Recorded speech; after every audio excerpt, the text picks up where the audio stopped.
أعوذ بالله من الشيطان الرجيم. بسم الله الرحمن الرحيم.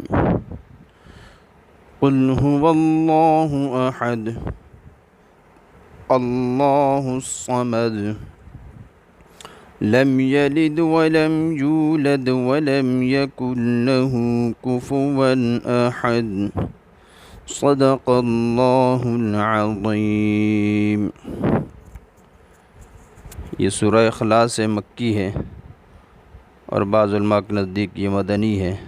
اس کے مکی اور مدنی ہونے کی وجوہات ہیں۔ اس کا ترجمہ: اے حبیب تو کہہ دے وہ اللہ ایک ہے اور وہ اللہ بے نیاز ہے، اور اس اللہ نے نہ کسی کو جنا نہ اس اللہ کو کسی نے جنا، اور نہ ہی اللہ تعالیٰ کا کوئی برابر جوڑ کا کوئی شخص ہے یا کوئی ذات۔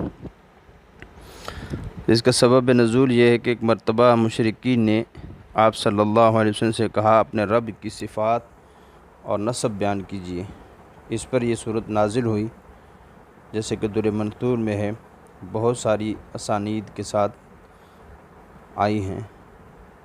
آپ ان سے کہیے، اللہ تعالیٰ نے فرمایا کہ یہ اللہ اپنے کمال ذات اور صفات میں ایک ہی ہے، اور کمال ذات یہ ہے کہ واجب الوجود ہے، یعنی ہمیشہ سے ہے اور ہمیشہ رہے گا، اور کامل صفات یہ کہ علم، قدرت وغیرہ اس کے قدیم اور محیط ہیں۔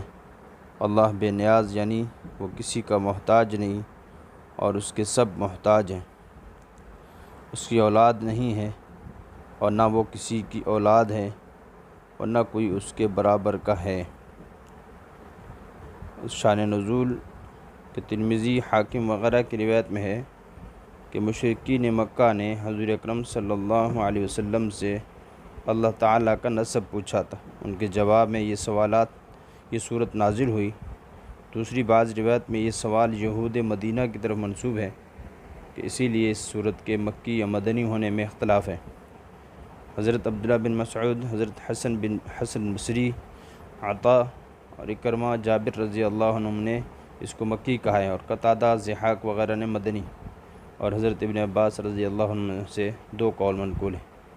بعض روایت میں ہے کہ مشرکین کے سوال میں یہ بھی تھا کہ اللہ تعالیٰ کس چیز کا بنا ہوا ہے، سونا، چاندی یا کچھ اور۔ ان کے جواب میں یہ صورت نازل ہوئی۔ تو ایک تو اللہ تعالیٰ کی ذات کے بارے میں کبھی نہیں سوچنا چاہیے، کبھی نہیں پوچھنا، صفات کے بارے میں سوچنا چاہیے۔ اور اس صورت کے فضائل میں امام احمد رحمۃ اللہ علیہ نے حضرت انس رضی اللہ عنہ سے روایت کی ہے کہ ایک شخص رسول اللہ صلی اللہ علیہ وسلم کی خدمت میں حاضر ہوا اور عرض کیا کہ مجھے اس صورت یعنی سورہ اخلاص سے بڑی محبت ہے۔ آپ صلی اللہ علیہ وسلم نے فرمایا کہ اس کی محبت نے تمہیں جنت میں داخل کر دیا۔ یہ ابن کثیر کی روایت، یعنی تو داخل ہوگا۔ ترمذی نے حضرت ابو ہریرہ رضی اللہ عنہ سے روایت کیا ہے کہ ایک مرتبہ رسول اللہ صلی اللہ علیہ وسلم نے لوگوں سے فرمایا کہ سب جمع ہو جاؤ، میں تمہیں ایک تہائی قرآن سناؤں گا۔ جو جمع ہو سکتے تھے جمع ہو گئے، تو آپ صلی اللہ علیہ وسلم تشریف لائے اور قل هو اللہ احد یہ صورت کی قرات فرمائی، اور ارشاد فرمایا کہ یہ صورت ایک تہائی قرآن کے برابر ہے۔ امام مسلم رحمۃ اللہ اس کو اپنے صحیفے میں نقل کیا۔